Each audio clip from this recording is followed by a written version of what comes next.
Hello, traveler. Have you ever heard of a moment of dreams? Oh, that sounds like some kind of sweet drink.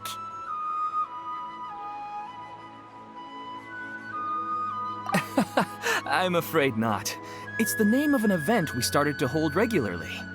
Dreams have become quite the hot topic in Sumeru, and many people are excited to share the dreams they've seen at night. The same goes for me. The last time I dreamed was when I was but a little child, so I can't help but feel excited and nostalgic about dreaming again. Oh, right. Everyone's able to dream again now. Yes, we organized an event to give everyone with new dreams a platform to freely share their experiences. And thus our event, A Moment of Dreams, was born. So, it's kinda like a fireside chat. You could say that. We hear all sorts of wild and fabulous stories every day. Really, why not have a listen for yourselves? Yeah, but to us, dreaming is as normal as breathing. Wait, but if there are free drinks and snacks involved, then Paimon might consider it. Oh, really? So you mean you've already seen many dreams? Mm-hmm. But no need to get so excited. It's really nothing special. No. We need experienced participants like you to share your experiences with dreaming. Please allow me to address you two as dream experts. Oh, expert? Paimon kinda likes it. Now you seem interested. Please, follow me to the meeting place. It won't take much of your time. Rest assured, you'll find all the drinks and snacks you'd like there. Wow, how accommodating. Sign us up. But wait, Paimon's getting ahead of herself again. We should see what the traveler thinks first. Why aren't you saying anything?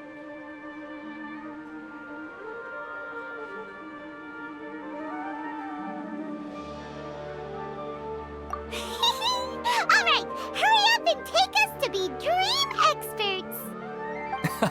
Very good. Follow me then.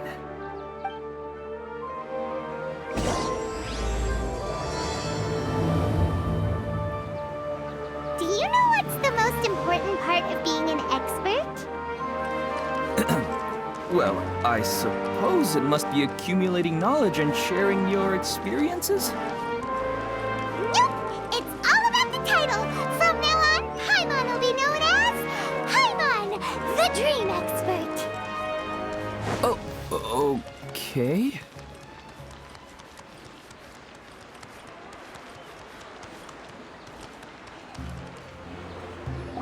Sorry to interrupt, everyone. We finally have some real dream experts joining us. Esteemed experts, this way, please. Ahem. Now, if anyone has any questions, please feel free to ask them. They must be dream experts from another land. Great! Oh, I have a question. Me first! No rush. Everyone, please line up and ask in an orderly fashion.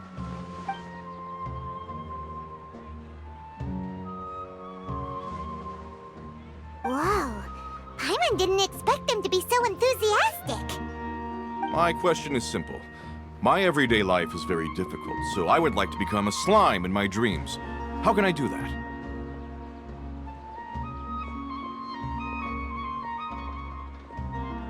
Oh, Paimon knows! Paimon's had this kind of dream before, so she knows a thing or two. The first time, Paimon became an animal slime. Paimon was shot by an adventurer's arrow and flew in the sky all night long. The second time, Paimon became a dendro slime. A group of kids thought Paimon was a radish and pulled out all the grass on her head. Oh, it was super painful.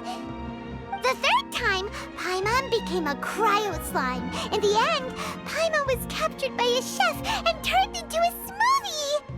And the fourth time, Paimon became a powerful Geo slime and went to take revenge on the forest boar that used to bully Paimon.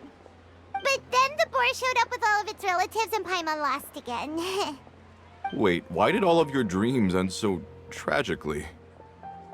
Because slimes are monsters. monsters, even though they look cute, they usually cause trouble and end up getting killed by adventurers.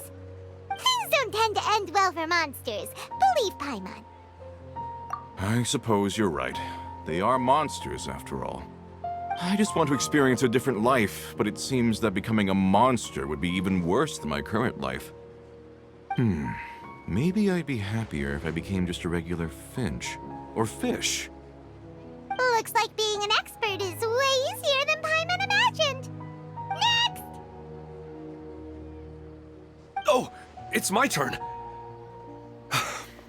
Esteemed expert, I want to know what posture I should sleep in so I can have the same dream as the one I had last night. Well? Hey, you're supposed to be helping. First, why don't you tell Paimon about the dream you want to have again? Oh, it's quite ordinary. I sat and chatted with my wife on a sunny day, listening to the breeze blowing through the valley. Why don't you just find your wife and talk with her? There's no need to wait for a dream. Well, unfortunately, she passed away. Oh! Sorry. Paimon shouldn't have assumed anything. No, it's fine. I didn't make that clear. Yeah, it's not really about posture. What you think about right before falling asleep is probably way more important. Oh, is that all I have to do? Think about it.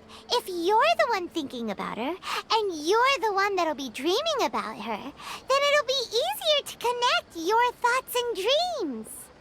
You do have a point. I'll give it a try tonight. Thanks for your wise advice. Oh, my turn, my turn.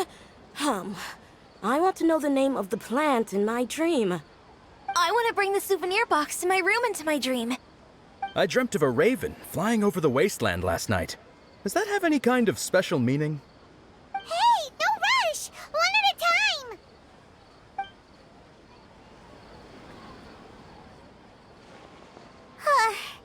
Their questions were way too difficult.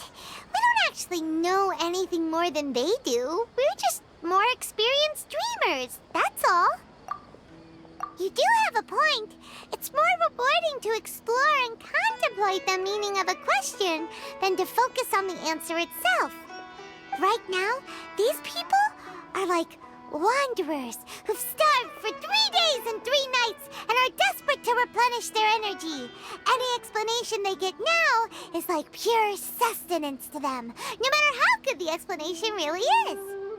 Oh, and now that Paimon has said that, you know who comes to mind? Bingo! If she was here, she'd probably be making some similar analogy. Unfortunately, she's super busy right now and may not have time for gatherings like this. Dear experts, we have another guest who would like to consult you. But you saw how we answered all the questions just now. We're not really all that knowledgeable. Ah, but this guest is rather special.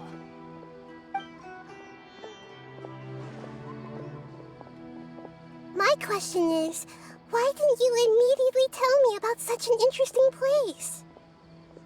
Huh? Nahida? How did you get here?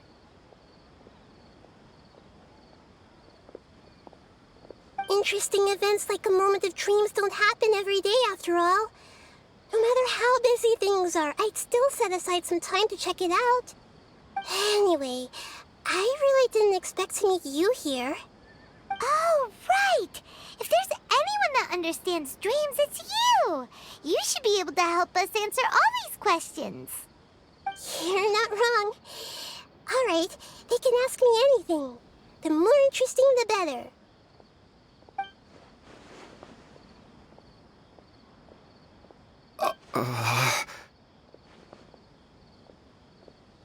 Huh? What's wrong? You were all so excited a minute ago. Why the sudden hesitation? Even so, it's not like I look super intimidating or anything, right? And in terms of reputation and renown, You've also done many great things in Sumeru, yet they didn't even flinch at you. Alas, the interesting questions have all vanished in an instant. It appears I'm the one spoiling the fun here. I'll see myself out.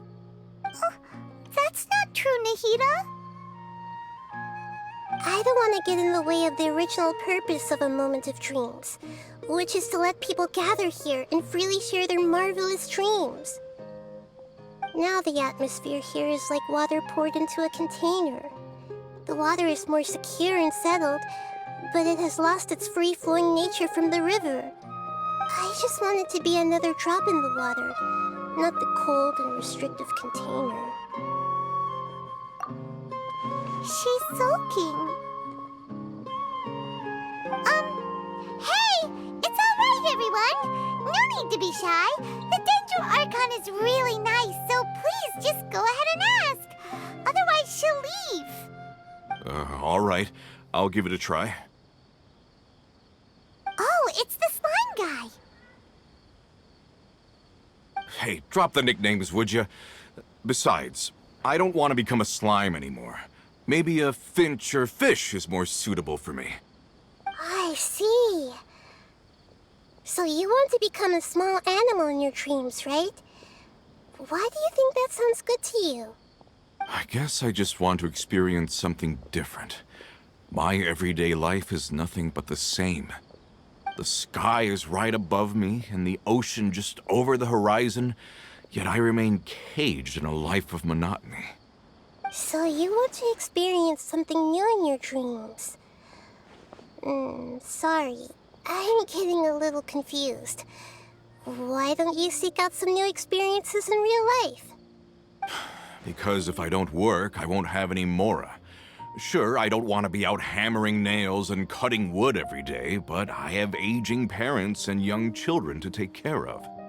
By the time this all dawned on me, I realized that my life has already been filled to the brim by trifling matters, and I have no more freedom. But if that's the case, then even if you became a flying bird or swimming fish, you will still be hammering nails and cutting wood in your dreams. The reason is you've already been caged. It doesn't matter what your physical body turns into. Your mind will still be stuck in the same predicament. Really? That sounds pretty terrible. Then what should I do? I don't know everything that you're going through, but how about replacing your hammer? Huh? Replacing my hammer? That's right. Having worked for such a long time, you of all people must know what makes a good hammer. Well, of course.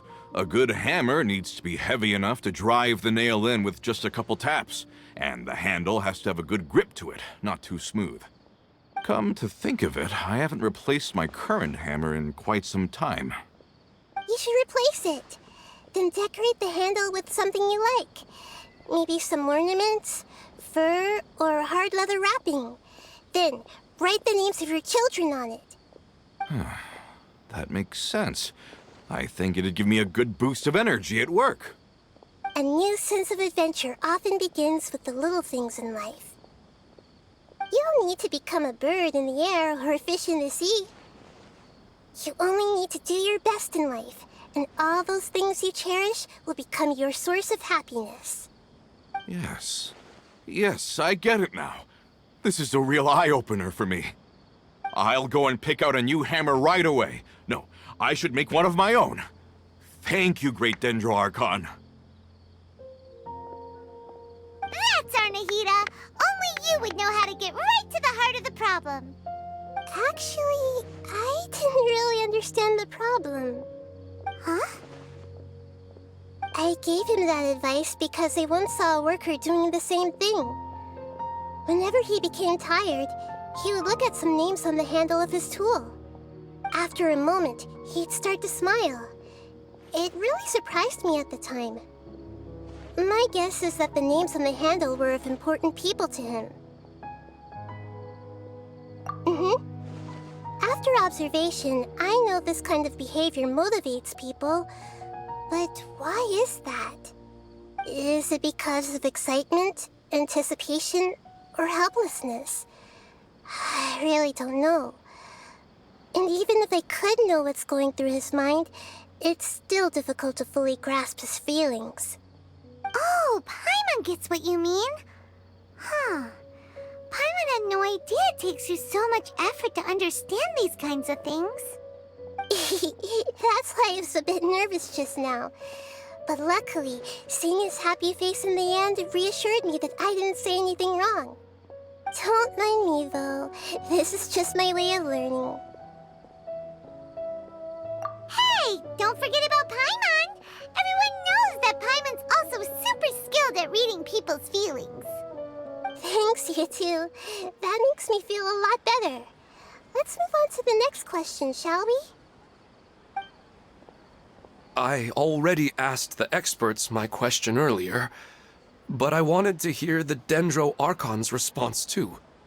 What should I do if I want to see my deceased wife in my dreams every night? Longing for the deceased. Even if you keep reliving those beautiful memories, it'll only highlight the emptiness in your real life. If your wife were still alive, she certainly wouldn't want to see you like this, would she?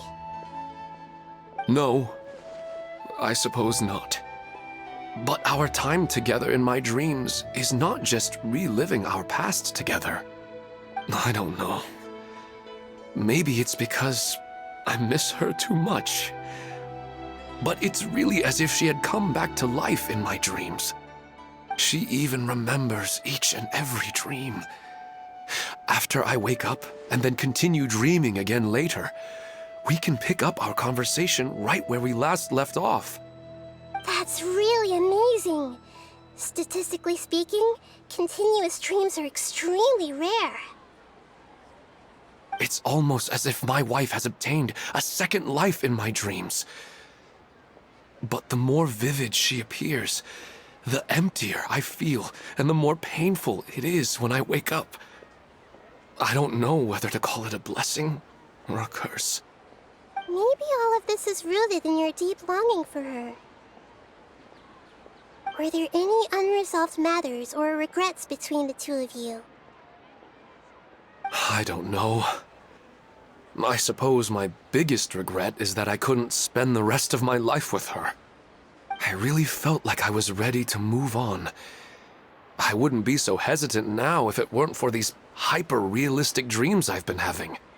Huh. You know, they say that whatever's on your mind is what goes into your dreams.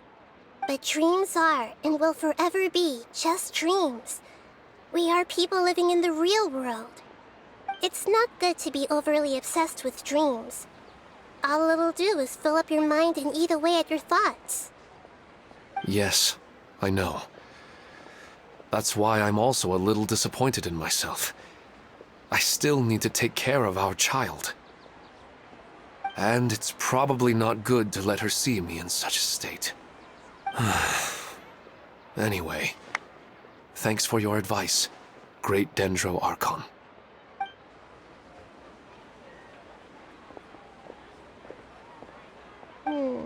I'm a little worried about him. I hope he can find a way to cheer up soon. I think I can handle things from here. You don't need to stay here if you find it boring. You're here to have a good time, after all.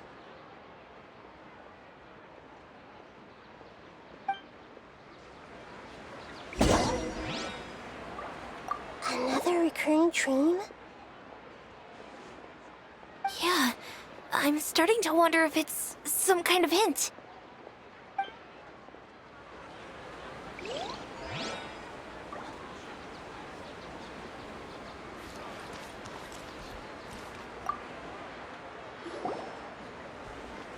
Are you feeling any better now? Yes.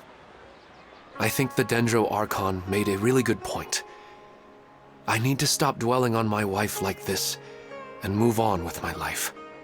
Now that I think about it, my wife and I always meet at a familiar place in my dreams. I know where that place exists in reality, but it's a bit far and dangerous. I don't dare to go there on my own. But at the same time, I feel as if I should go and have a look anyway. Perhaps I'll be able to move on once I see that there's nothing there. Otherwise, I'll keep on feeling like everything is covered in a haze, like I'm only half awake. Once I can stop dreaming about that place, I'll probably be able to get my life back together. Actually, you two are adventurers, right? If it's okay with you, could you escort me to that place?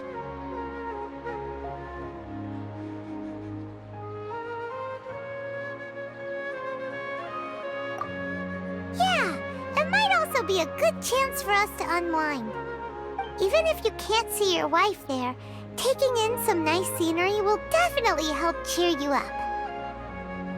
Yeah, I hope so too. All right, go ahead and get yourself ready then.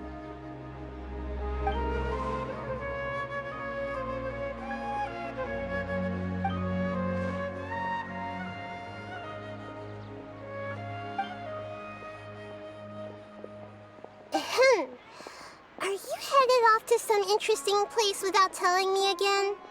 Huh? Wait, aren't you supposed to be answering questions?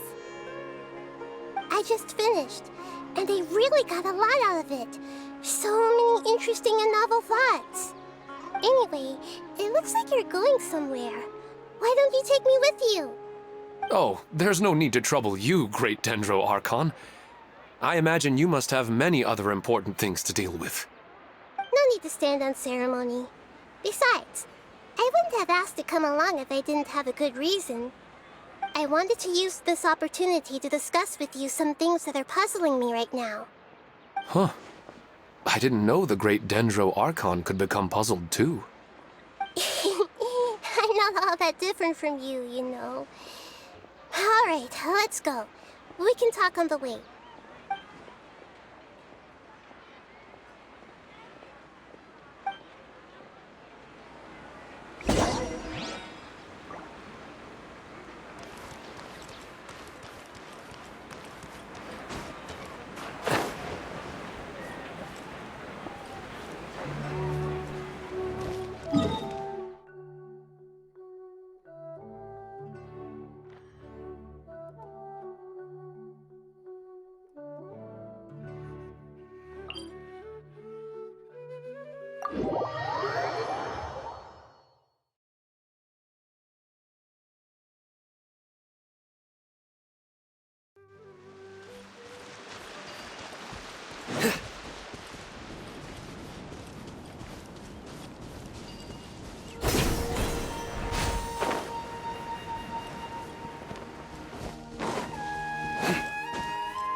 For a leisurely stroll.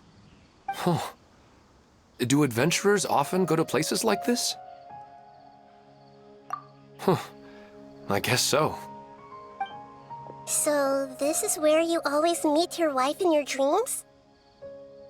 Yes, for the most part. Our place is on the summit, just up ahead. When I saw her in my dreams, we didn't do anything but talk about ordinary, mundane topics. I'd tell her about our daughter, Haidar, and she always listened intently. She would also reminisce about the past with me, telling me interesting stories and cracking jokes. It feels like no matter how long we may chat, it's never enough. Sometimes, it's the little things in life that matter the most. This is the part I'm a little puzzled about. I am very familiar with dreams, and normally, they lack logic and continuity. But you said she could remember what you had told her before, right? That's right. She always listened to me carefully in real life, and now she's doing the same in my dreams.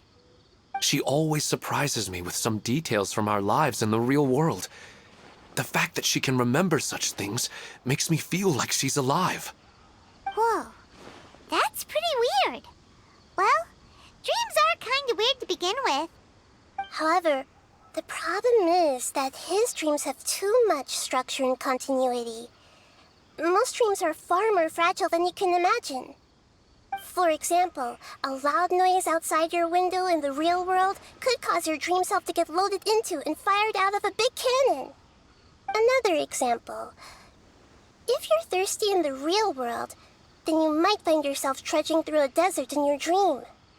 But the appearance of your wife seems unusually stable and unaffected by any outside interference. Statistically, this should be extremely rare. I don't understand it either. But I have no reason to suspect or reject these dreams. They're too beautiful.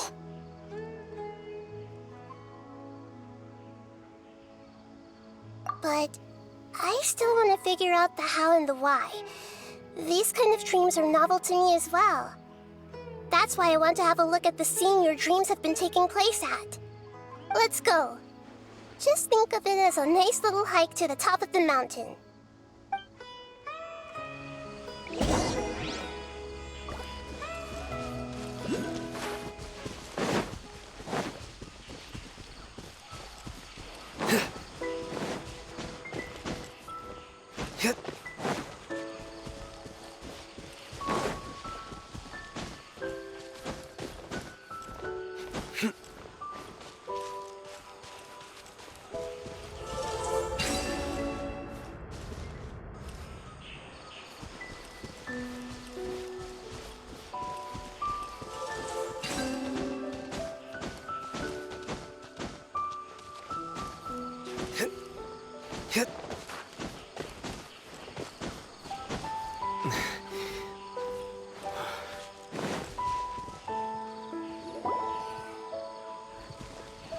Well, he really wasn't kidding.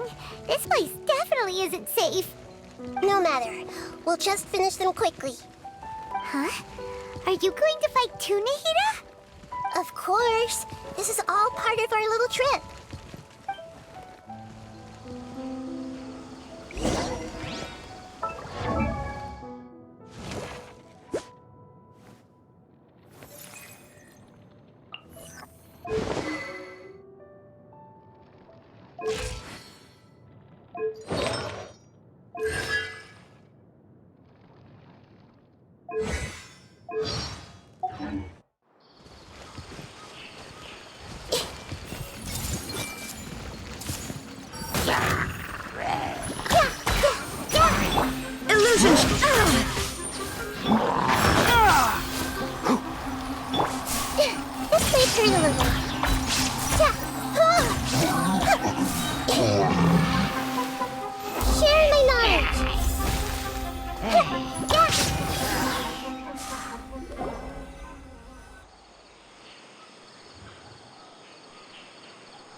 The scenery here is amazing! It also seems like a great spot for eating snacks and taking a nap. Paimon wouldn't mind spending some time here every day either. I've yet to see anything strange about this place. I do not plan to deny the power of longing. Such an intense but unquantifiable emotion could indeed have the power to organize dreams. His wife must be a really amazing person. Huh? Wait, where'd he go? Oh, so you are waiting for me here? Well, guess what? I've brought someone amazing with me today. When the Dendro Archon said she wanted to come with me, I could hardly believe it. I'll bring Haidar once I'm more familiar with the way here. She's been telling me that she really misses you. Huh? What's wrong with him? There's nobody there. Wait, Minar. Don't go that way. It's dangerous. Uh-oh, he's gonna fall! Catch him!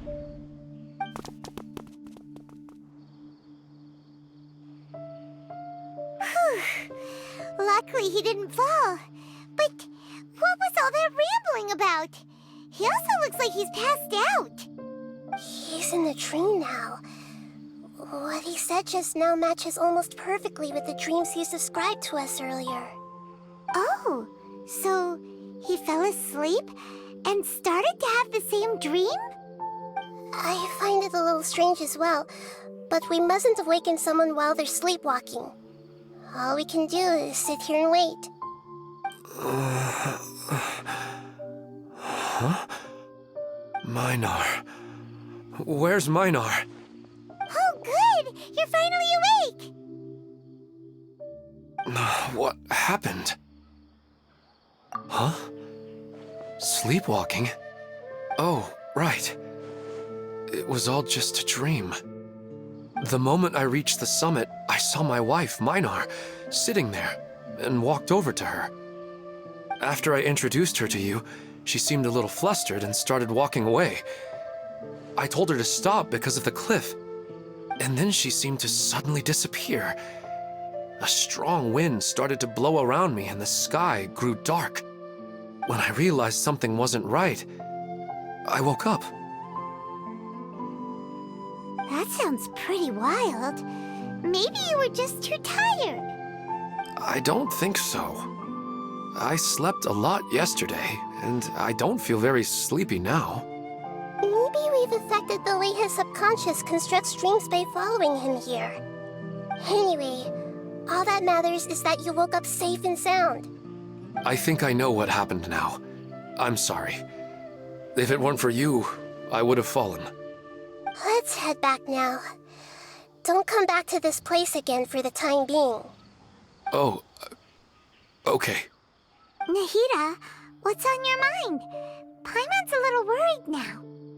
We still don't have enough evidence to work off of, so it's hard to draw any reliable conclusions yet. But I'm concerned that Ilmon's case may not be unique to him. Oh, right! Come to think of it, there were lots of people from the event who had vivid memories of their dreams. Right. And not only at a moment of dreams, there may be people like this all across Sumeru. We need to understand what's happening and the rate of its development as soon as possible. Then there's no time to lose. Let's head back. Stop standing there, Ilmon. Let's go.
You're back already. How'd it go? We have an emergency on our hands. Please notify everyone here that while they can continue to discuss their dreams, they mustn't try to visit or recreate the locations and scenes that they have been experiencing in them. What? All right, if that's the wish of the great Dendro Archon. But could you at least tell me what happened? You all look so serious.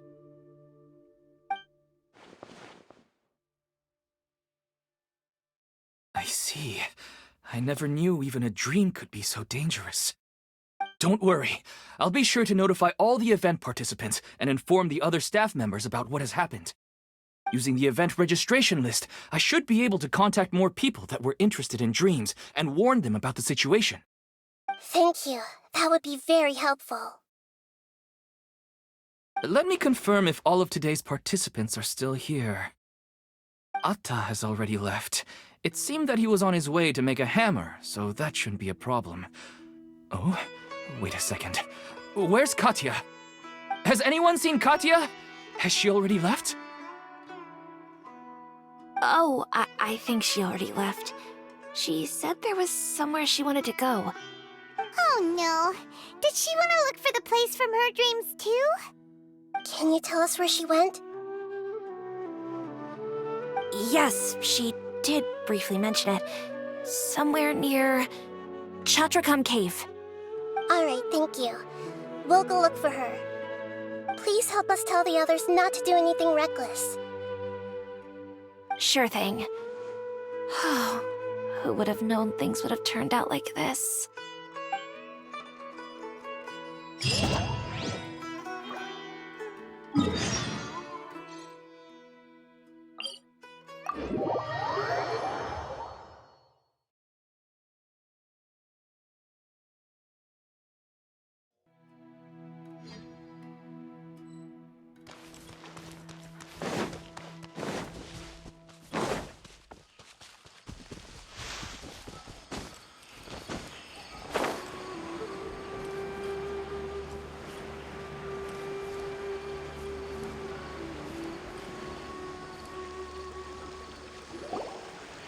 Look! She's sitting over there! And surrounded by monsters! Come on, let's rescue her!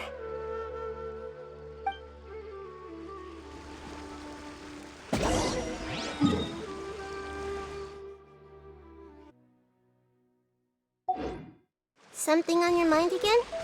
Let's work through it together. 2 heads are better than 1. Let's make it a little.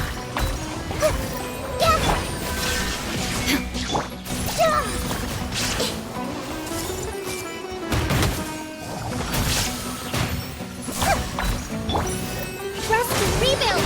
A brash maneuver!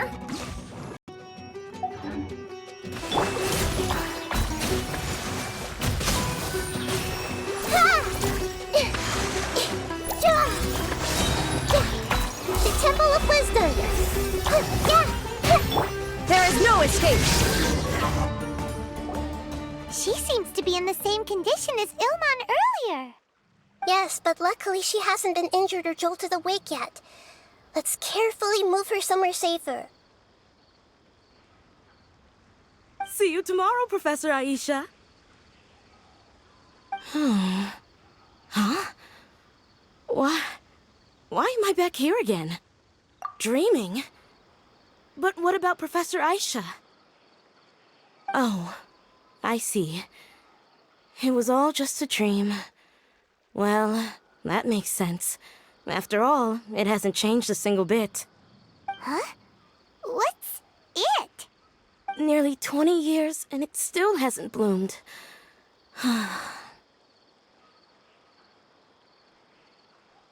Does it have something to do with your dream? Please, tell us what you mean. Sorry. I'm still feeling a little groggy. Please give me a moment here. Alright, where to start? Right, this plant. So, Professor Aisha gave me this plant just before she left. She was a good friend of my parents, and my first real tutor. She was also an outstanding Amorta researcher. In addition to her extraordinary academic talents, she was also skilled in combat and would accept lots of work from the Adventurers Guild. Oh, so you mean she's left on an adventure? Yes. When I was about 10 years old, she told me that she must go look for the secrets of the Abyss, and that she would be gone for a long time. I grabbed hold of her and wouldn't let go. I didn't know what the Abyss was. I just knew that she was like family to me. She hugged me, and we cried for some time until I fell asleep. When I woke up, I was already back home. She still decided to leave, but had left behind a letter for me saying that I was the person she cared for most in this world. She claimed that investigating the Abyss could help more ordinary people protect the people and things they care about. She had obtained some important evidence during her past adventures. If she didn't set off right away, she might miss the perfect opportunity. Guess Ad Astra Abyssosque isn't just a slogan. She left a seed in the letter, telling me that if it sprouted and bloomed, then she'd come back no matter what sort of risky situation she was in. She said she looked forward to seeing me all grown up. But strangely, I've tried watering it, feeding it, everything I could think of. But I've never been able to get it to bloom. I even went to ask the Immorta researchers, and they couldn't explain it either. May I have a look at the plant? Of course. I was hoping the great Dendro Archon could help me solve this problem. Let me see.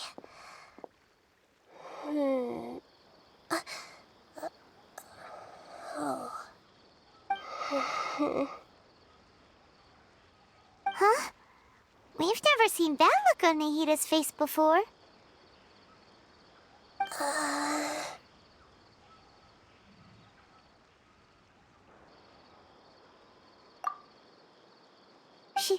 She looks a little unwell. Hold on, we'll be right back.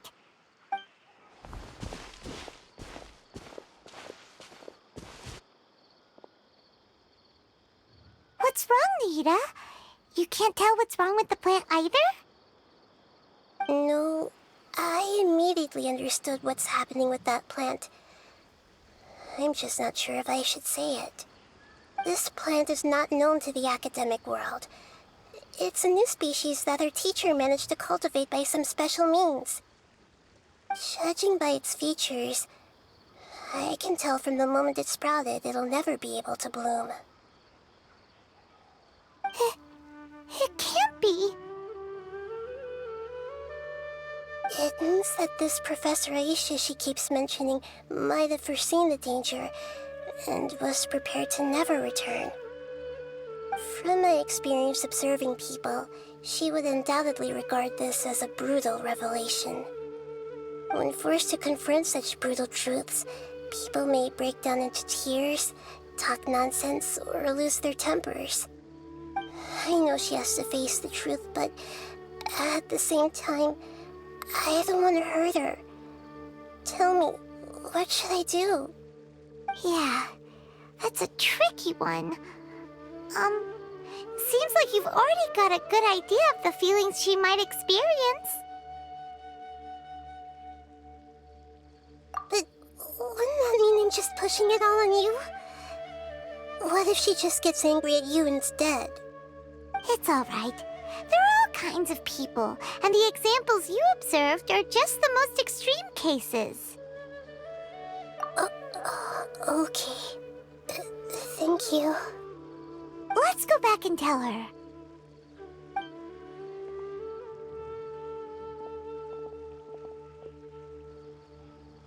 Huh?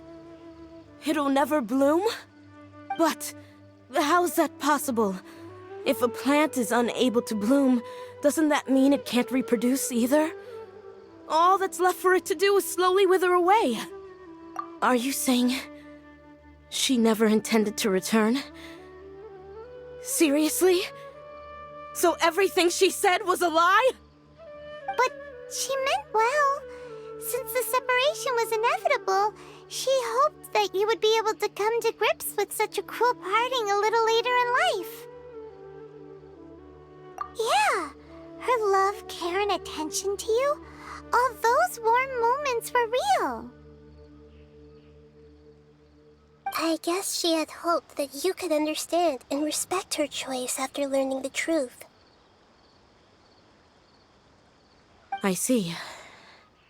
Sorry, I don't want to sound ungrateful, but it's just so much to take in. The dreams are so beautiful. Yet reality is heartlessly cold. I really thought she had come back. I had so much to tell her.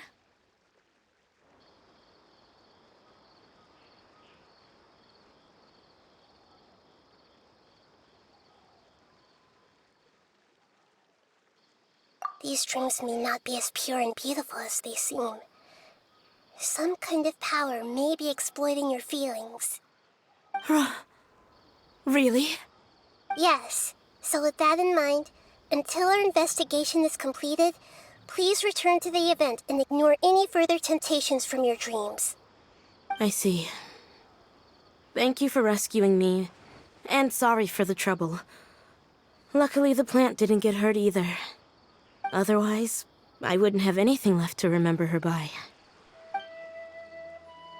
Thanks, Traveler and Paimon. She seems to have finally accepted the truth, but I think she'll still need a long time to come to terms with her feelings.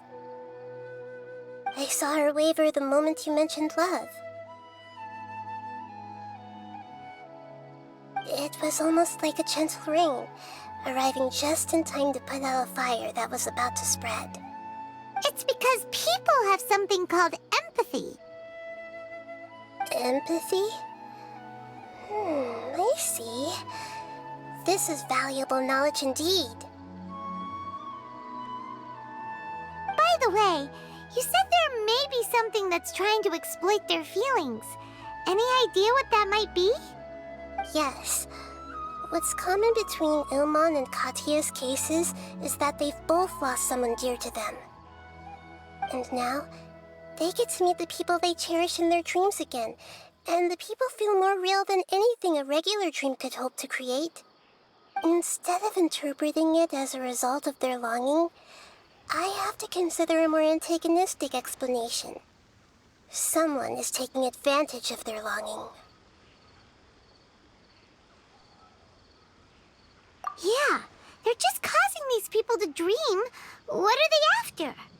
This is exactly what we need to investigate. Anyway, let's pay another visit to a moment of dreams.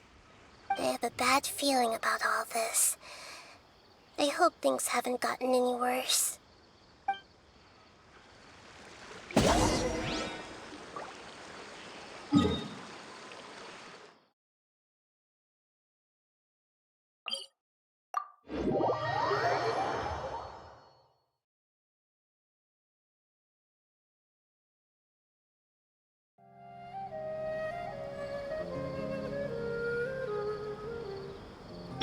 Hold the line!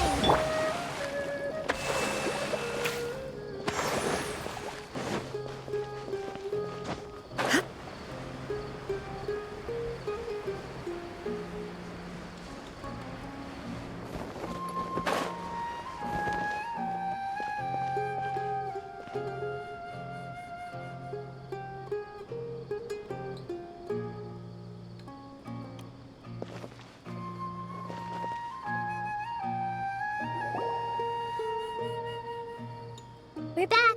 How's everything here? I am so sorry, Great Dendro Archon.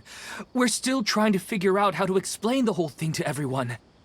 Because of your warning, we've brought dreamers here even if they were completely unaware of the danger.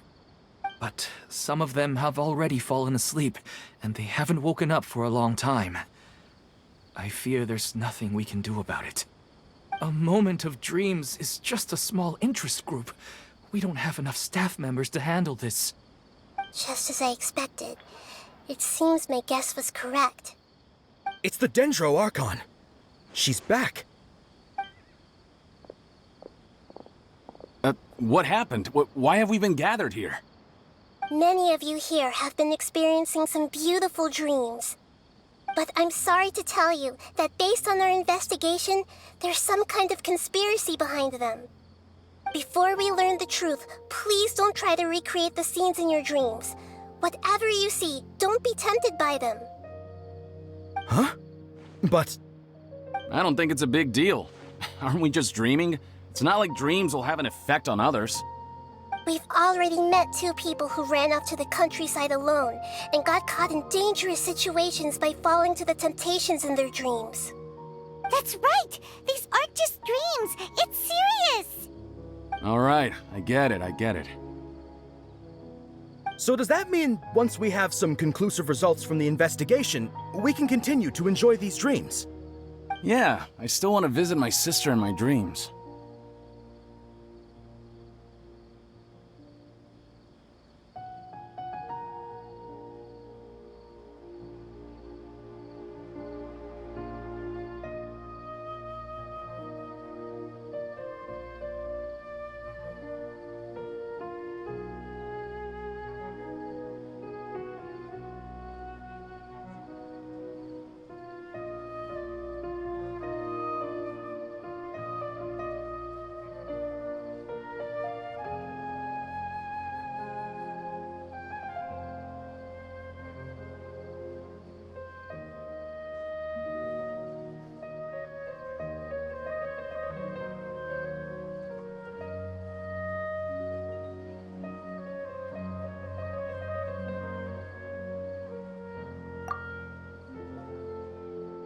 I'm sorry if what I'm about to say sounds a little offensive, Great Dendro Archon, but we had a discussion with the folks who just arrived here. In all of our dreams, we were able to reunite with people who were very close to us. They all seemed as if they were alive again, which makes us reluctant to wake up. Yes, that's also what we've observed in our investigation. So if the results of this investigation would mean an end to those dreams, that'd be quite cruel to us. All of us understand the danger, but perhaps you can't quite understand just how much those people mean to us. I don't think everyone will be on board with the plan to abandon these dreams for good. Before the conclusion of the investigation, they'll at least want to meet the people in their dreams one last time and say goodbye. We've never had such a difficult situation before. It appears that not many people are willing to cooperate. So they still want to return to their dreams despite knowing the danger?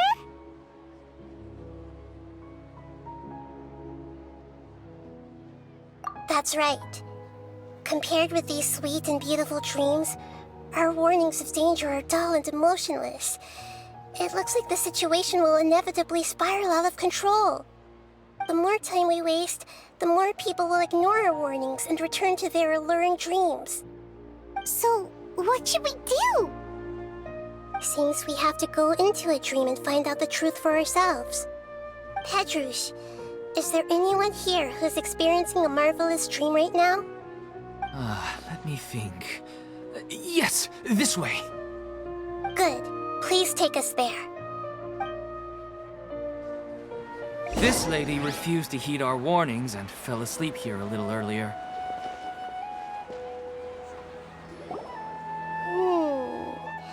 She's only asleep and hasn't started sleepwalking. It seems she hasn't sunk too deep into her dream yet. Do we also need to fall asleep if we want to go into her dream? Don't worry about that. I'm Lesser Lord Kusanali after all. Now, don't be nervous. Just close your eyes. Imagine yourselves as waves gradually rolling onto the beach. You slowly wash over the shore and sink into the sand.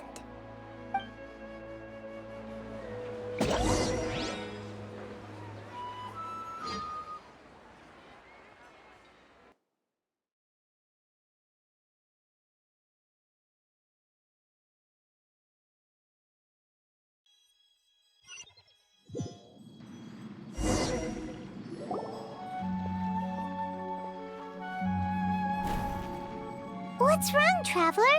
You look a little disoriented. Really? Paimon didn't notice anything. Anyway, seems like we've made it into the dream. I thought we would arrive at some familiar scene, but we seem to have landed in a completely unfamiliar place. Whoa! So many giant plants! Even in the sky! Amazing. Theoretically, we should have gone straight into Debbie's dream. Things do seem to have gone a bit sideways here. Anyway, let's see if we can find any leads.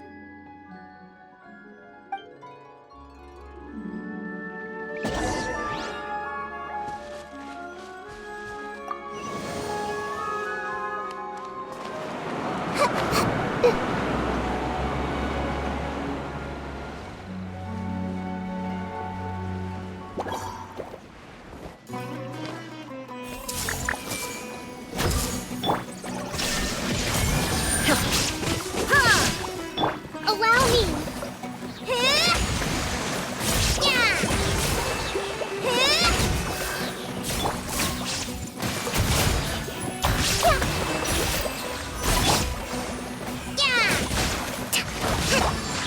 One with the forest.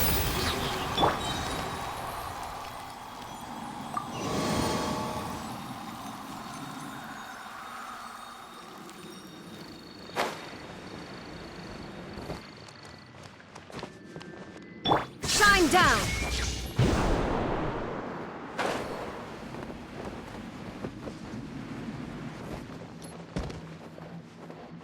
Illusion shattered! Huh? A door? we have any other way to go now. Let's go in and have a look.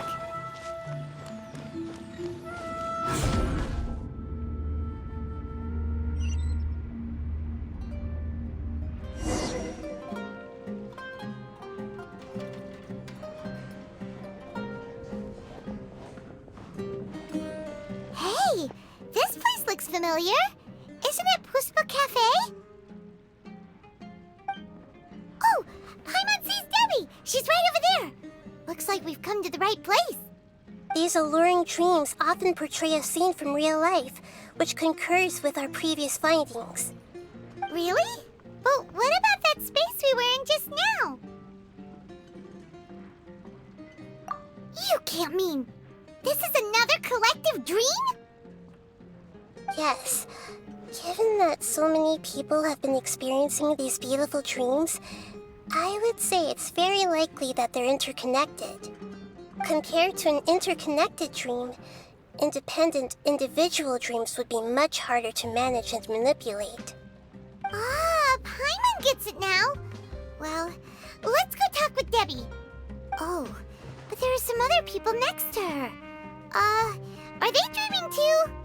If this space is exclusive to Debbie's dream, then the others beside her are most likely the people she cherishes. Anyway, we should confirm that first, just to be sure. Huh. How do we do that? Just leave it to me.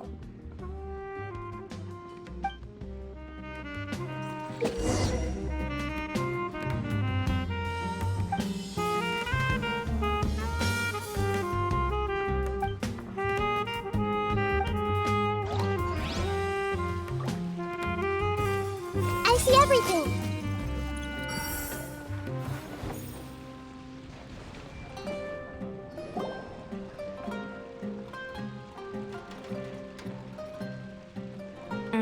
The coffee here still tastes the same as ever. You two have traveled all around Tibet. Surely you've all tasted better coffee than this. I suppose so, but no matter how good things may be elsewhere, nothing beats the taste of home. That's right. It's hard to change your tastes. Anyway, here's to your return home. Welcome back, everyone.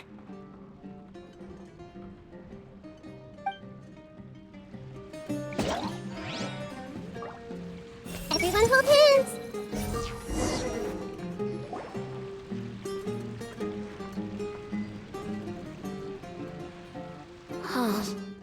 How could they be?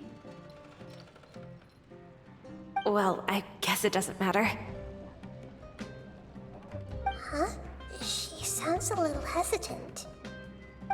I've confirmed that this dream belongs only to Debbie, because I'm unable to hear the thoughts of the other two people with her. So, this is the power of the Dendro Archon? Paimon had better watch her thoughts from now on. Don't worry. I don't often use my powers like this. It's rather impolite. Alright, I need to get myself ready. It won't be easy to break it to her, but there's no avoiding it now. The Great Dendro Archon! What brings you here? I'm sorry to interrupt your celebration, but have you noticed that what's happening here doesn't quite match up with your memories? I don't quite understand. Great Dendro Archon. What do you mean? I get it. The Dendro Archon is trying to say that it's a once-in-a-lifetime opportunity that we're able to gather here. Hey, how about a cup of coffee for all of you? My treat. We just returned from a fruitful adventure.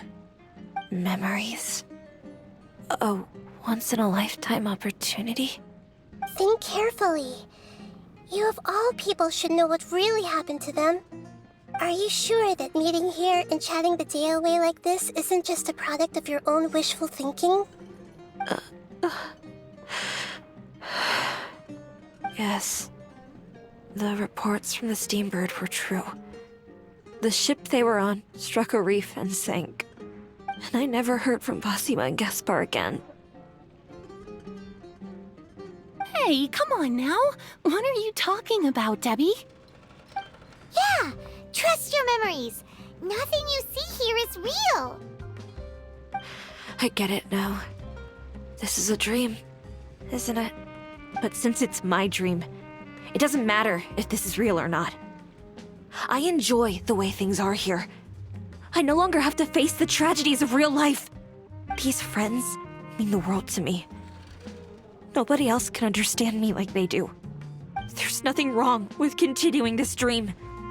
Is there? I'm worried that if you were to continue dreaming like this, the lines between dreams and reality will gradually become too blurred for you. These dreams will always give you what you want, while reality remains full of pain and difficult situations. If you're not careful, you can get hurt. Don't worry. I still have control. I won't let it go that far. Are you sure? Hey, how about we put all this troublesome stuff aside and get back to our coffee and snacks, Whether it's just a dream or real life, you should be happy. You can't just brush off something like this. We don't even know how you people got here or where you even came from. Sorry. Paimon didn't mean to upset anyone.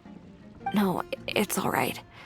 I understand that you're just trying to look out for me. It seems that for now, this place is still relatively harmless for you. But I wonder if there's any way to go deeper into the dream. Huh. Now that you mention it, I once heard a strange voice tell me that there's an entrance here. I'm not interested in checking it out at the moment, but maybe I'll go in and have a look later. Okay, thanks for your help. Just as I expected, we're only on the surface of this dream. Let's go.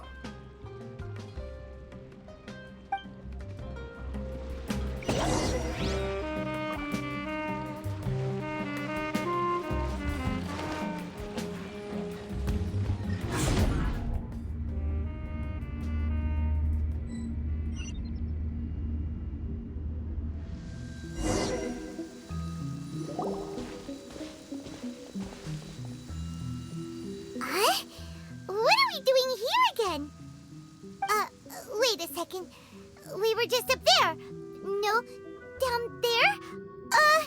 Did we go up or down? Don't panic. This is how dreams work. We've left Debbie's dream, but the dream is still continuing onward. I'm not sure where it'll lead us. This dream has the ability to create imaginary people, which is why people are so unwilling to wake up. If it weren't for what we just saw, Paimon might still find that a bit hard to believe. I have a guess.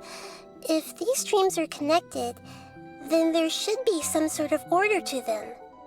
The fact that Debbie was able to realize that she was dreaming means that she is not very deep in the dream yet. But the space we're in has been turned upside down. Do you remember the characteristics of dreams that I mentioned earlier? Oh, right! Dreams are chaotic. That's right.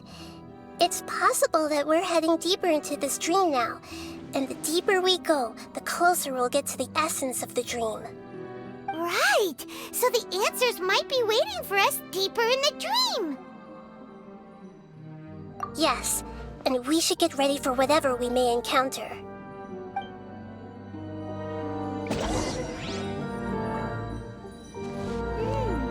It looks like we may need to put something inside there.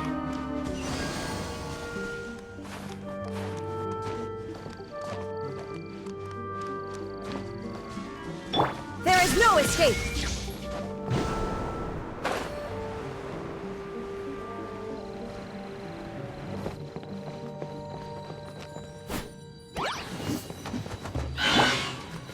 Share my knowledge!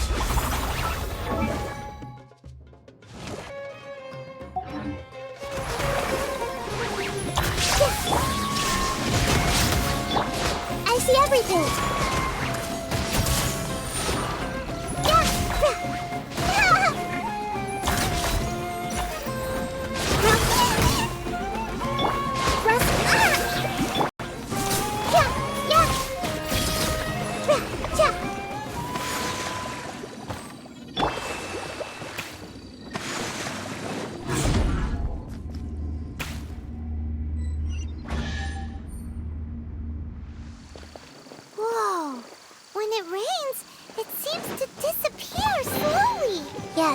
it appears again as soon as the rain stops.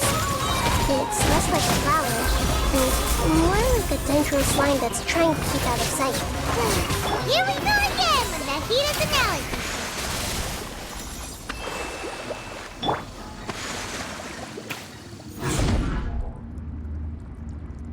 Huh?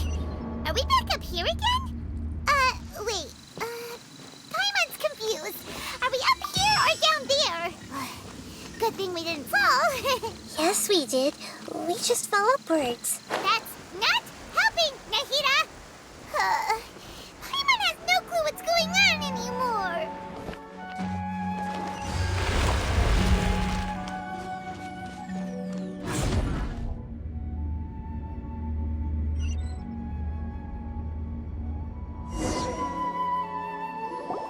Wait, weren't we already here a little earlier? This is probably Ilmon's dream. Huh? Why would he start dreaming again?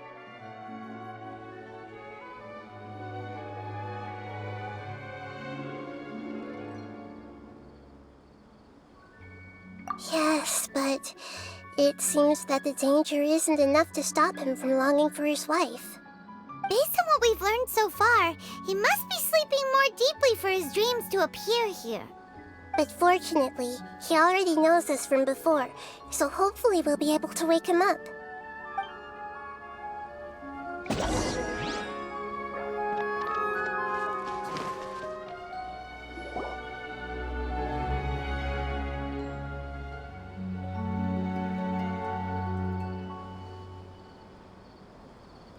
Ilmon!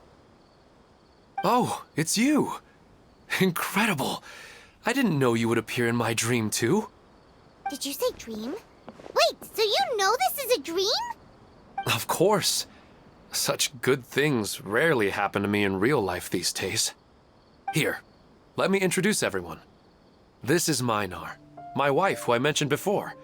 And this is our daughter, Hydar. Hello. It's a great honor to meet the Dendro Archon. Whoa, Dad! You know the Dendro Archon? That's amazing! And what's this? Is it a new toy? No, it's Paimon, not a toy! Anyway, now's not the time for that! Nahida, this doesn't seem to add up with what we were expecting. You're right. Let me think for a bit here. Oh, right! We didn't see him in a moment of dreams earlier. Paimon thought he'd gone home. Sorry. I just had to make sure that Hydar could get a chance to see her mother. I had gotten pretty familiar with the hike, so I brought Hydar with me. I'm just glad we didn't meet any monsters along the way. Yes, I'm glad too. I didn't expect her to grow up so fast. It must have been very hard for him. I regret not being able to fulfill my role as a wife and a mother. No, don't talk like that. Let's leave all that unhappy stuff behind for now. Even if we're in a dream, it's still a blessing that we've been able to reunite in this way. What should we do now? Should we tell him the truth? You can let me break the news. I should be the one to do it. I'm sorry, but I should tell you that your dream did not create us. We are real people with our own consciousness. Like the last time we met, we are still investigating this dream, and we've already learned some things about it. So you mean there's something nefarious with this dream as well? Ilmon, what's going on? It seems the reunion of our family is destined to only be temporary. Huh? Is Mom leaving? Maybe, but in all likelihood, that is indeed how things will end. Oh. No, Mom, you can't leave! I'm afraid I don't quite understand what's going on. Don't worry, Hydar. Mom's not going anywhere. Please, don't cry. Minar doesn't understand any of this. I'm fully aware that this is a dream, So that's why I've never told her the truth, but... Never mind. It's not like I would know what to say. I mean, I don't get any of the complicated stuff. But regardless of whether this dream is good or bad, you're here to resolve it, right? Yes. Then please, let us enjoy this moment for just a while longer. Regardless of whatever caused this dream to come to pass, I feel extremely grateful to have had the chance to reunite with my family. But does this dream really have to disappear? I'm afraid so. Sorry. Okay, I see. Please, come this way. You can go even deeper into the dream by heading in this direction. I have heard that the further down you go, the more pleasant the dreams become. And the more you want to stay. The answer you're looking for may also be found there. Go ahead. Thank you for helping us, and I'm truly sorry. You're welcome. It's not like I have any say in the matter. I'm just an ordinary person, after all. Who am I to interfere with the work of a god? I'll be right behind you. I should at least let Minar and Haidar know what's going on here. Otherwise, my daughter might be mad at her mother after we wake up. We're not doing something bad, are we, Nahida? That depends on how you define good and bad.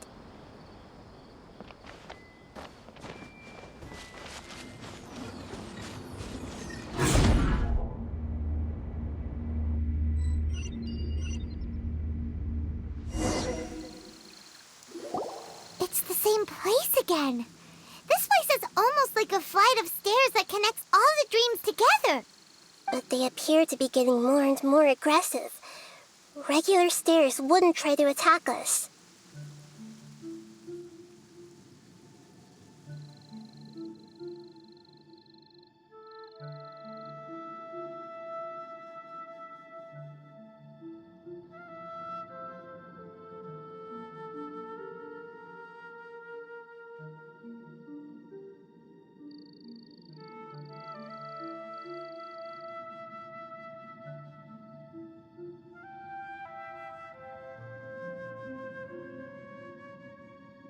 Right. Something seems to be off about our theory. Ilmon is clearly aware that he's dreaming, and he's enjoying it. Rather than dreaming on a deeper level, he almost seemed more awake. I believe we're on the right track, but we just need another explanation. It's not that the dreams are getting deeper, it's the owner's attachment to the dreams that's getting stronger. But you would never mistake dreams for real life, right? Sometimes, Paimon almost wishes her dreams could be real. But it's just a quick thought. It's not long before Paimon's thinking about other things, like sticky honey roast. Listen, we're real beings living in the real world, and that's where our focus should be. This also explains the insubstantiality of our dreams. No matter what they may become, we don't really care. But if we decide to abandon reality and embrace our dreams, then our dreams will become far more substantial. Oh, wait! Paimon's starting to get it now? Your mind will begin to build the dream far more attentively, which in turn will make it feel more real. Do you remember how the Akasha can turn dreams into jnana energy? Constructing a realistic dream consumes a similar energy. Does that mean there's a host of these dreams here like Milu during the Sabzeruz festival?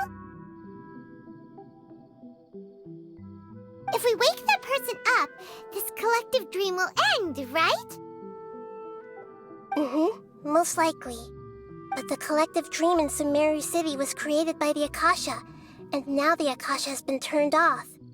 This has nothing to do with the Aranara, and humans are not capable of creating a collective dream, which means... So, did someone manage to restart the Akasha? That's impossible. But they are probably a scholar of the Academia who had a close connection with the Akasha. Even so, how did they manage to do it? And how did they choose the host? Yeah, we haven't gotten to the end yet. Once we know their motive, all the questions will resolve themselves.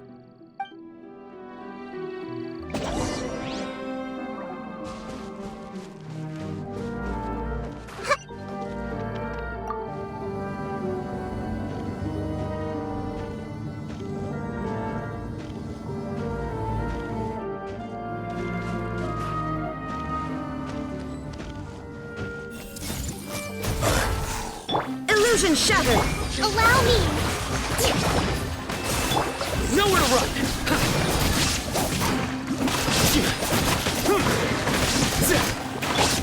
Can't see?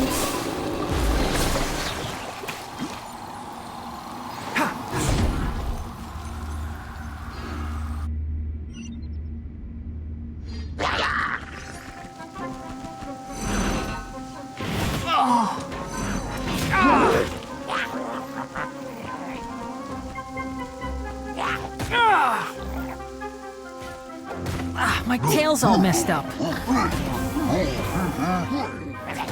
I'm not finished my research. Well played. Hey!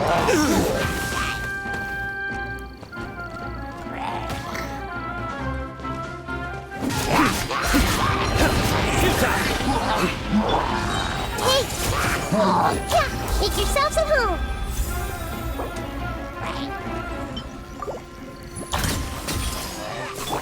Rest and rebuild! There is no escape!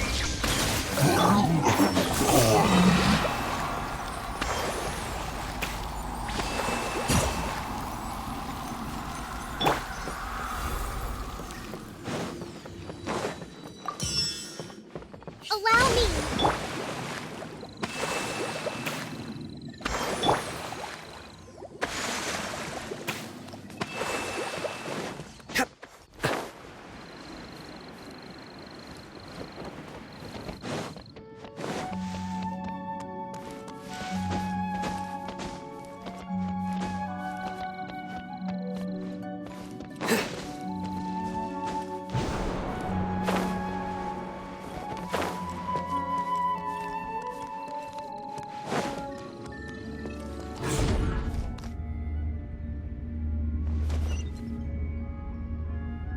All the water that used to be here has turned into rain! Then let's get through here before the water level rises.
We finally made it! The destination is right ahead!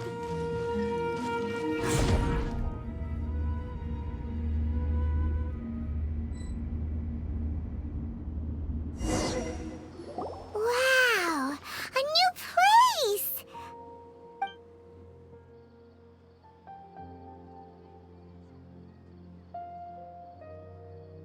Well, it's just new to Paimon in this dream. This should be the final destination. Huh? Really? Yeah, these are just ordinary city streets. I have powers related to dreams, so it's usually easy for me to tell who's dreaming and who's created by dreams. I guess only those who have thoroughly accepted this dream will be able to come here. There are so many people here. How can we find the host? Don't worry, I have a way.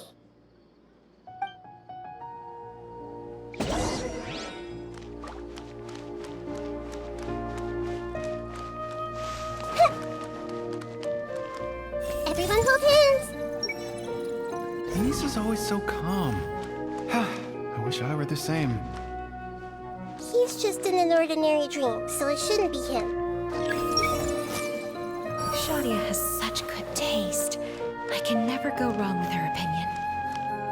No, it doesn't seem to be her. Who doesn't want a dream to last forever? He's just entered the dream recently. It's definitely not him. However... Sometimes I wish Rakesh could be more assertive, but I guess I'm also happy enough with the way things are. No, it's not her, unfortunately.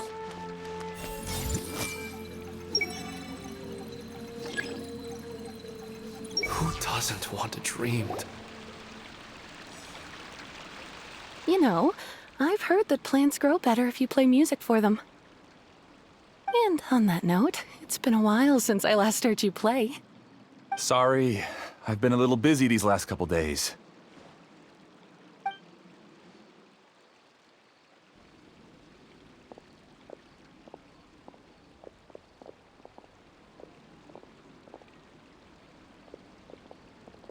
Oh, the Dendro Archon. What a pleasant surprise. Oh, welcome, great Dendro Archon. And your companions, too. Welcome. I'm Amira. I run the flower shop here. And this is my husband, Moses. Yes, how may we help you? You already know all about me. There's no need for all the pleasantries. Perhaps I should call you the dream's owner? As expected of the Dendro Archon. I'm sorry, Amira. It seems my research has attracted the Dendro Archon's attention. Why don't you go back to the flower shop? I'll come help you a little later. Okay, of course, dear. I'll see you later.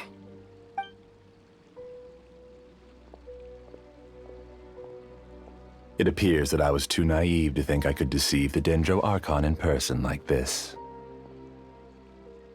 To avoid looking like too much of a fool, allow me to ask the first question. How well would you say you understand this dream? This dream was built by the Akasha, and it has the power to create imaginary people who no longer exist in the real world. As for you, you found a unique way to become the owner of this dream, going so far as to have even given up the ability to wake up again. Given up the ability to wake up? Impressive! You truly are the embodiment of wisdom.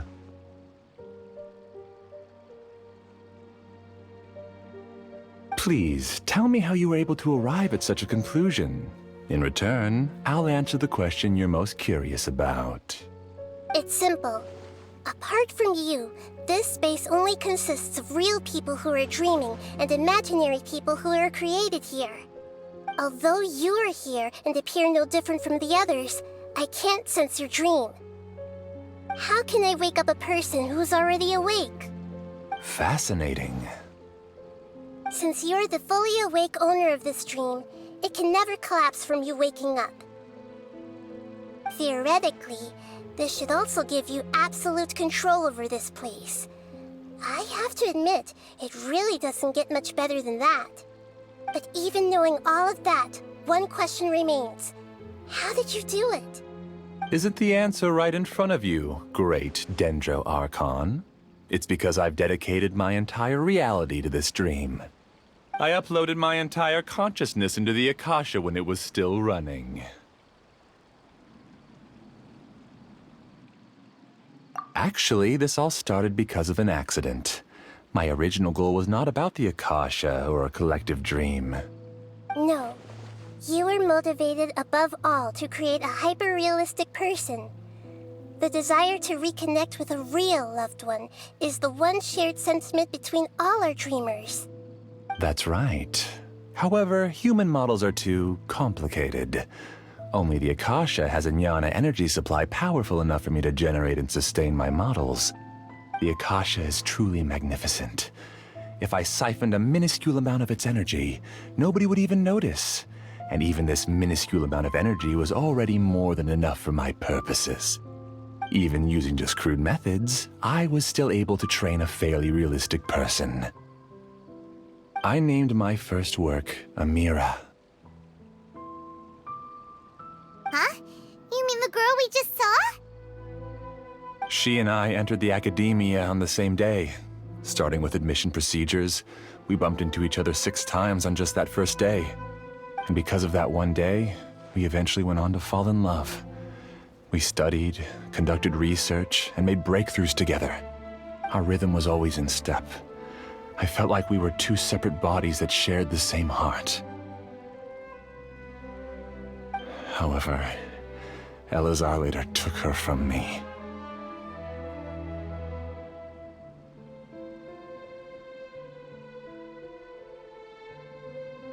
Yes, I need more training samples to perfect Amira's personality. I found their details in the Akasha's database. Using the pretext of testing for mental health disorders, I implanted signaling devices in their bodies. This way I could connect them to a network, and Amira could feel their yearning. Little by little, they helped her to grow and develop a warm, human personality. To improve my efficiency and allow myself to focus on nothing but my research, I uploaded my consciousness as well, and became a part of the network. So, technically speaking, it's not that you won't wake up, it's that you can't wake up. Yes, because the Akasha was suddenly turned off, I lost all of my jnana energy. I became imprisoned in the very network I had constructed. At first, I panicked. But, after coming to grips with the situation, I realized that I could restart this world as long as I could find a replacement source of jnana energy. That means everyone in the network is providing you with jnana energy! That's all there really is to it. I don't think I'm doing anything wrong. I'm just saving them as well as myself. I provide a beautiful dream, and in return, I harvest their jnana energy as fuel for the dream. They can wake up any time they wish. People need to sleep anyway, so why not have some beautiful dreams while they rest? I agree. This is the home we spent a great deal of effort on to build for ourselves. Yeah, she's right. We're staying here of our own free will. I don't understand this at all, but I just want to spend some more time with my family. I don't want them to be sad. Thank you, dear. Great Dendro Archon, I hope you can understand. You don't need to gather around here. It's all right. The great Dendro Archon is nothing if not kind and considerate towards her people. She won't interfere with what we're doing here. Uh-oh, now he's playing dirty! It seems like I won't need you to answer my last question. You're willing to tell me all your secrets because you have nothing to fear. If you use real people as your weapon and turn them against their Archon, then there's nothing the Archon can do. They just want to be with the people they cherish. I don't think there's anything wrong with me providing them with that opportunity.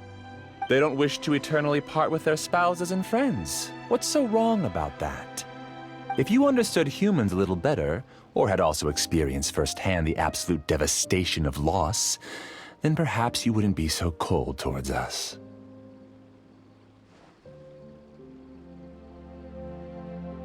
If you had used your talents and determination for a just cause, you could have become a sage of the new generation.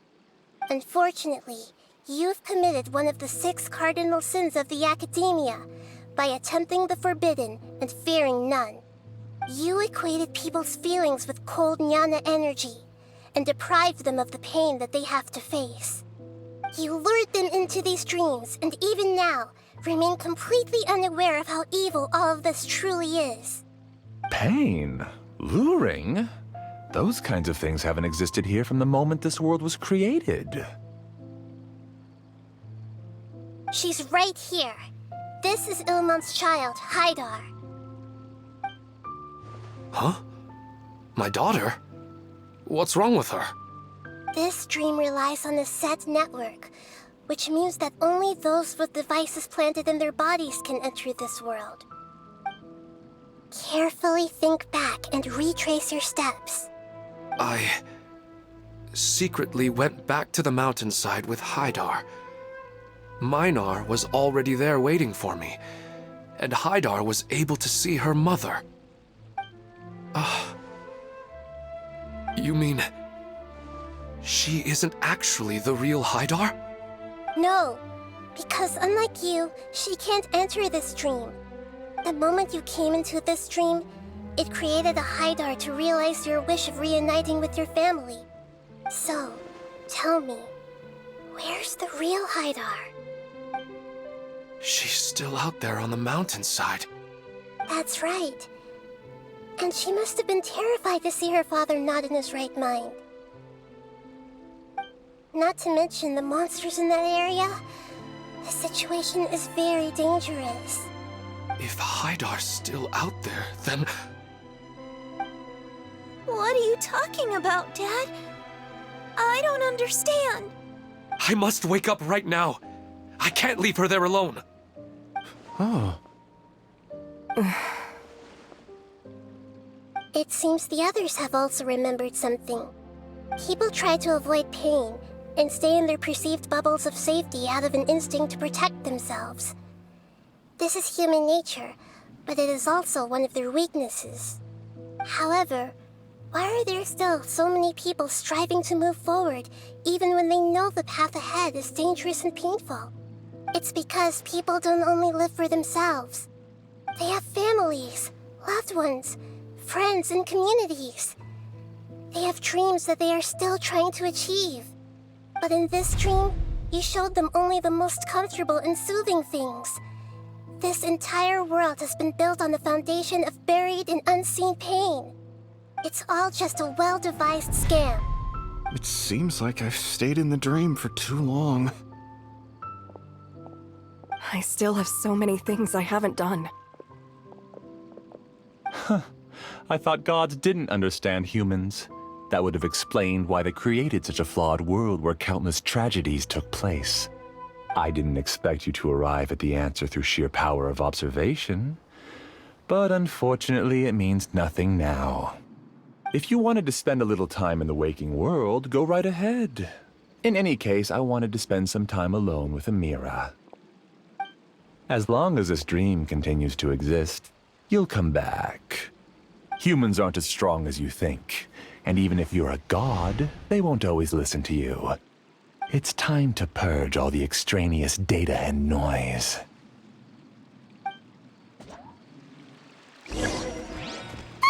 Monsters, be careful!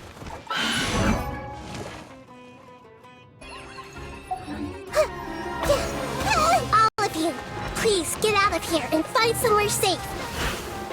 I am the master of this dream. I can create endless waves of monsters with the snap of a finger. Don't worry, they'll wake up before they get hurt. Amira doesn't like to see others in pain. If you know what's good for you, leave now!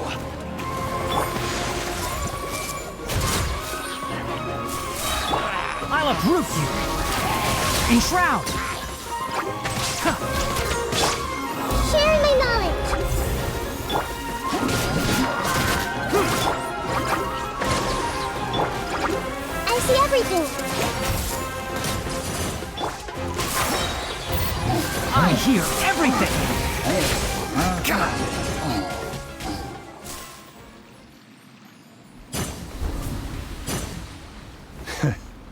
You haven't won just yet. This dream is mine! If I go into hiding here, not even an Archon can ever find me. And as long as people yearn for happiness, they will return here and rebuild this paradise! Hey, stop! What's that? The dream is spiraling out of control and is collapsing now.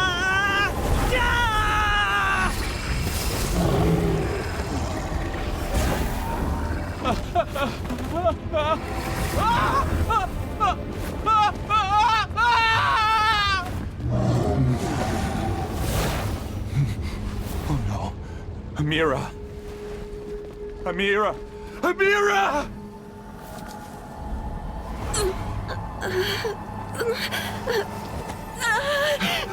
Amira, are you all right? I don't feel well. No, no, no! Please, no!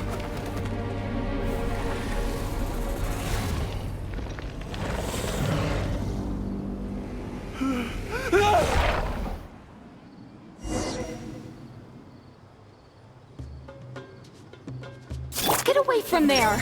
Don't ruin my flowers! What should I do? Where did it go? Left because he doesn't want you anymore.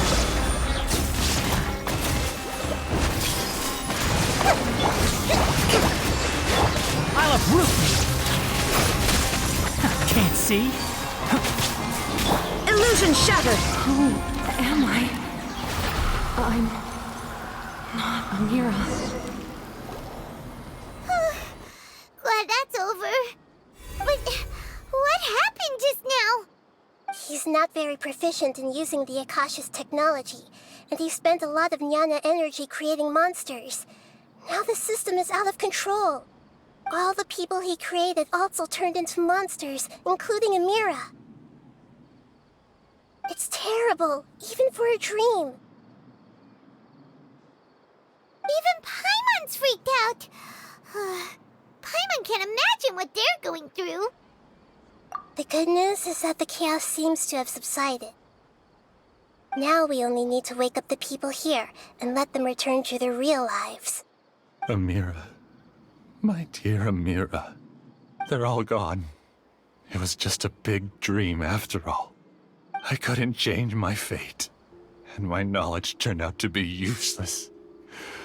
What a cruel world.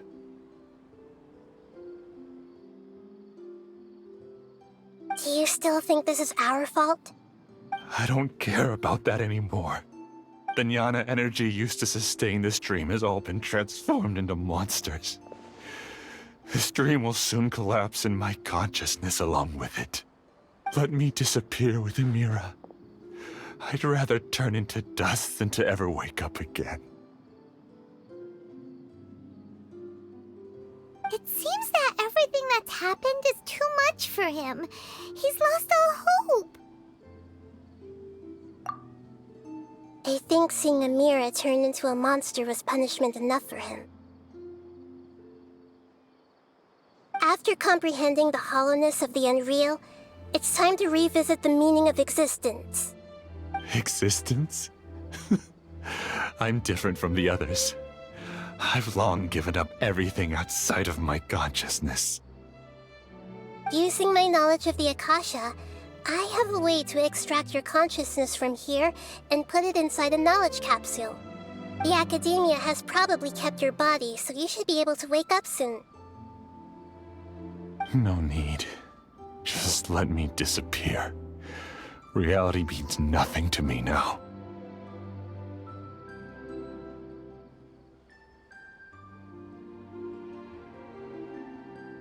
This isn't compassion. I won't let you escape your punishment by simply disappearing. As for your life after that, it'll be up to you how you want to exist. Alright, Traveler and Paimon, we should go back. We can finally wrap up this whole thing.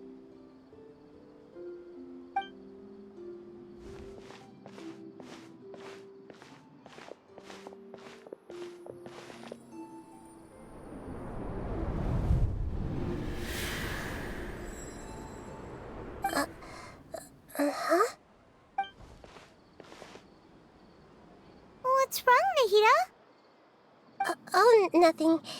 Let's tell the people here to gather at a moment of dreams after they wake up.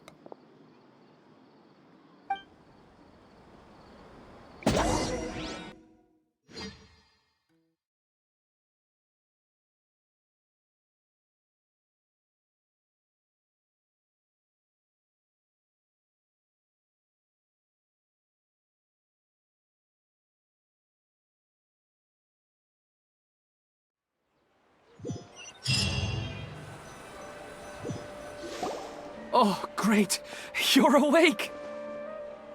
Everybody has started to wake up, and we've heard similar reports from around the city as well.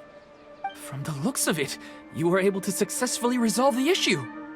Yes, though it took us a good deal of effort. There will be many people gathering here shortly, so please do your best to maintain order. I need to go to the academia with them now, but we'll be back soon.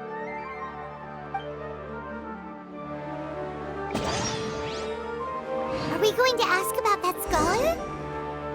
Yes, but it may take some time for him to wake up after his consciousness returns to his body. We can leave the rest to the mantra.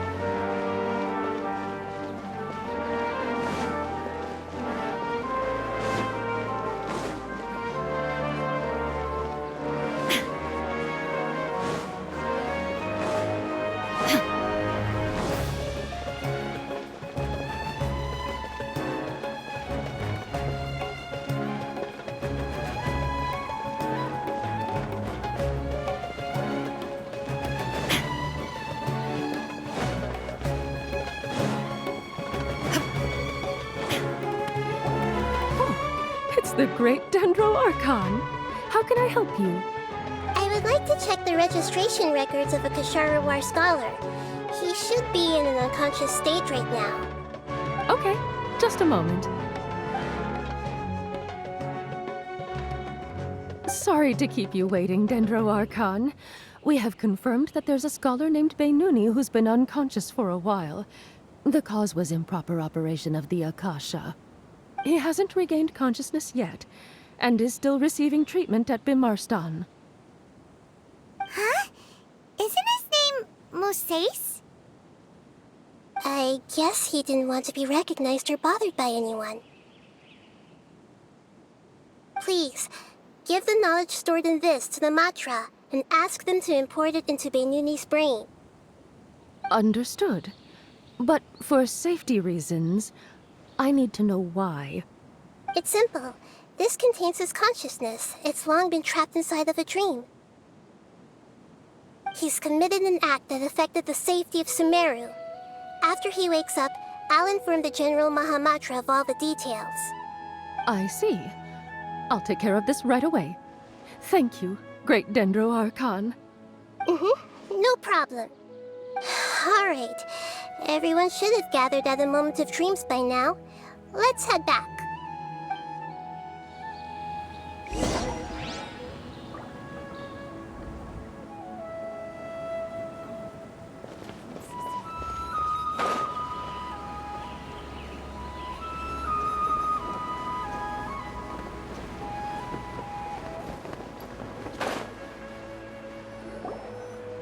Let's be quiet and just listen in.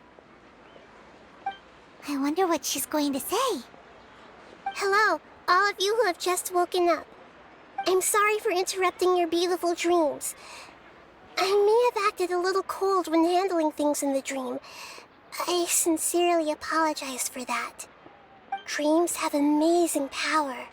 They inspire us to remain resolute in the face of adversity, and help those with aspirations achieve their desires. But dreams also have the potential to exploit people, confuse the senses, and distort the truth. Unfortunately, you are all chosen as prey for an elaborate scheme. As I've said before, I am still learning, and cannot fully empathize with the pain of all the loss you've experienced. But just take a good look around you, and you'll see many other people who have had similar experiences. You should be proud that you've been able to gather here and look toward the future together. The path of life is long, and it's hard for us to see the destination. This leads us to ask a lot of difficult questions. What's the meaning of life? What's the purpose of my existence? Why do I keep experiencing pain and loss? Of course, the most comfortable choice is to stop progressing, give up thinking, and just keep repeating whatever you're already familiar with. Whenever you have such thoughts, just look at the people and things around you. Some people work hard all day so that their families can have a hot meal on the table at night. Some people travel all over the world in order to create art that resonates with all of Teyvat. Some venture in search of the world's secrets to prevent rapidly approaching, yet still unknown, world-shattering catastrophes. Life is not just about yourself. Each and every one of your actions shapes you and the world around you.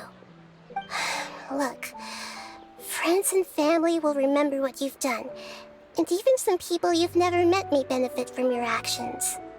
Therefore, many people will strive forward to forge new paths, even if they have to endure great pain to do so. Once you begin your journey on that same difficult yet rewarding path, you'll come to know the answers to those big existential questions, yet they will no longer feel as life-defining as they did before.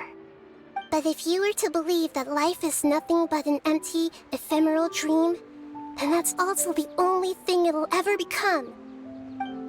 You are free to choose how you want to live your lives, but as your Archon, I should first make this information known to everyone. In the end, it's up to you whether you want to embrace a beautiful dream at the cost of your real life. Nahida said she wanted to speak with us alone. It seems like she went to the plaza in front of the academia.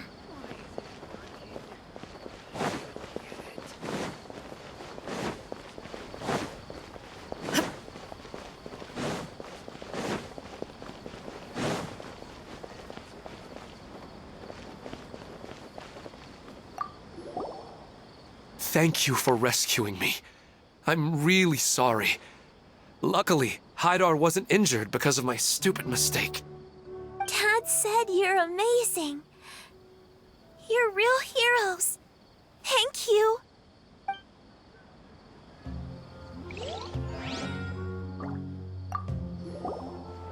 I discovered that Nasser and I get along pretty well. We both have pretty straightforward personalities. It also turns out we both disagreed with a Dendro Archon. One in real life, and one in the dream.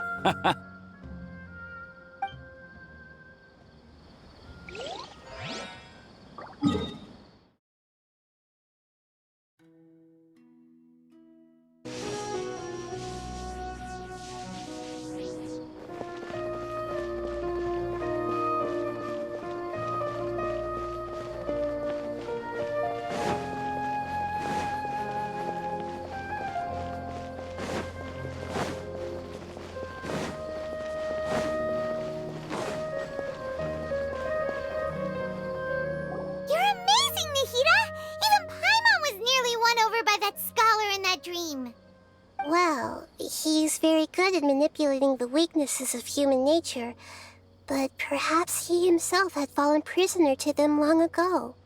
That dream was incredibly beautiful and enticing. Ordinary people couldn't see through it and easily lost themselves within it. But as long as you can still wake up, you can still move forward with your life.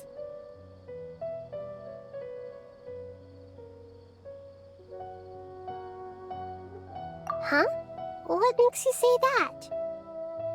Right! You said that you didn't understand human feelings, but we saw how considerate you were with all these people. Your speech just now really connected with everyone. You did a good job! Thank you. I've heard a lot of sad stories along this journey, and several of them have touched my heart. You can't say that the victims of the dream really did anything wrong, and what they wanted was also not unreasonable. That's why I could understand them when they tried to resist us and protect the dream. But all of my understanding and stirred feelings probably can't even account for even 1% of the pain they've experienced. I don't think this 1% can be seen as an example of what you call empathy. You're too hard on yourself, that's for sure. Alright. I suppose going out into the world will help my confidence grow. I've learned that emotions are nothing like knowledge, and that's why it's hard for me to put them into words sometimes. Benuni, or Moses, said that I had never personally felt the pain of loss. But I have a vague feeling that this isn't true. The moment I entered the dream, I felt like I was wrapped in a blanket of warm feelings. It was so warm that it felt like I had returned to the start of my life, and I didn't want to wake up anymore.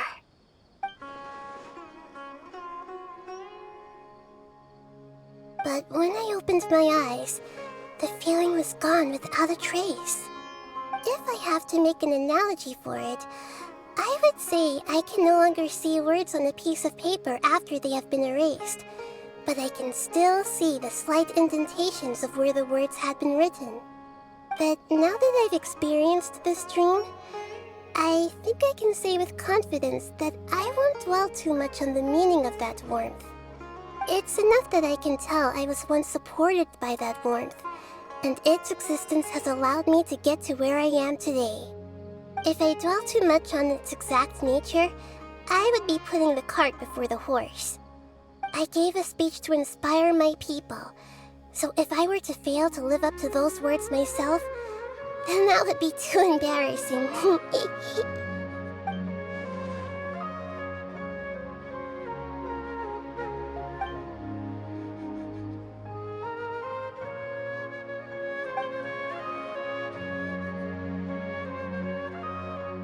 Hey, what's with that serious look? You keep looking like there's something you want to say. Is there anything you want to tell me? Okay. Since we just woke up, let's stretch a little bit. A new day is about to begin.